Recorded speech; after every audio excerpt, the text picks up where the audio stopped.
Assalamualaikum students, I hope you are all fine. This is a lecture of class for subject science.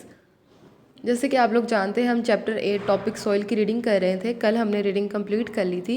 आज हम करेंगे इस chapter के question answers करने के लिए अपनी नोटबुक्स ओपन करें। ओपन योर नोटबुक्स, ठीक है। अपनी नोटबुक्स ओपन करने के बाद उसको अच्छे से रेडी करें। आज की डेट एंड डे मेंशन करें जैसे कि आपकी स्क्रीन पे शो हो रहा है। सबसे पहले आप लिखेंगे ट्यूसडे, डे में लिखेंगे ट्यूसडे, डेट में लिखेंगे 29 दिसंबर 2020, टॉपिक में लिखेंगे आप सॉइल, पेज नंबर 69, ठीक है। ये आज का हमारा क्लास वर्क है। चलें स्टार्ट करते हैं क्वेश्चन आंसर। क्वेश्चन नंबर 1 है, name the factors which wear away rocks. अब इस क्वेश्चन में उसने हमसे पूछा है कि उन फैक्टर्स के नाम बताएं जो कि रॉक्स को वेयर अवे कर रहे हैं, काट रहे थे या फिर तोड़ रहे थे या उनको उनकी जो शेप थी या उनको छोटे पार्टिकल्स में बदलने में हेल्प कर रहे थे ताकि उससे सॉइल बन सके। तो हमने उन प्रोसेस का नाम बताना है, ठीक है, उन फैक्टर्स का नाम बताना है, ठीक है। वो कौन से फैक्टर्स थे? जब हम रीडिंग कर रहे थे हमने पढ़ा था कि कुछ नेचुरल फोर्सेस होती हैं, कुदरती पावर्स होती हैं, ठीक है, जो क्या कर रही होती हैं, इस प्रोसेस में हेल्प कर रही होती हैं, चट्टानों को तोड़ने का काम कर रही होती है। उसमें हमने पढ़ा था वो कौन कौन सी फोर्सेस होती हैं। उसमें हमने देखा था हवा होती है, जब बहुत तेज़ हवा चलती है, आंधी वगैरह आती है, तब भी चट्टानों को फ़र्क पड़ता है, उनमें दरारें वगैरह आ जाती हैं या वो अपनी जगह से थोड़ा सा सिरक जाती हैं, ठीक है।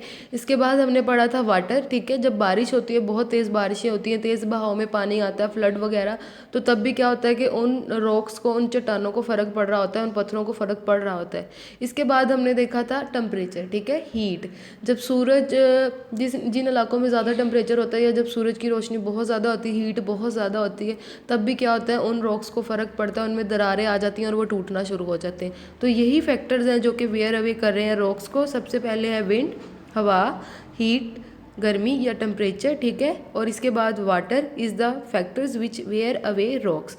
ये वो फैक्टर्स हैं जो कि रॉक्स को वेयर अवे कर रहे हैं, काटने में, तोड़ने में हमारी हेल्प कर रहे थे, ठीक है। इसके बाद है what is weathering of rocks.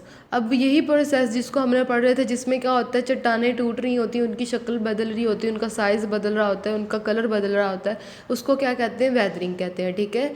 वो प्रोसेस जिसमें जो रॉक्स हैं वो टाइनी पार्टिकल्स में चेंज हो जाती हैं, छोटे छोटे ज़र्रात में बदल जाती हैं, और इस प्रोसेस को हमने देखा था हज़ारों साल लगते हैं कि जब बड़ी सारी चट्टान है या बड़े सारे रॉक्स हैं तो उनको बहुत ज़्यादा बारिश की वजह से या गर्मी की वजह से या फिर हवा की वजह से उनमें दरारें आती हैं, उनमें पौधे उगते हैं और क्या होता है कि वो टूटना शुरू हो जाते हैं छोटे छोटे ज़रात में। तो इस तरह रॉक से सॉइल बन रही है। तो इस प्रोसेस को क्या कहते हैं? वेदरिंग कहते हैं।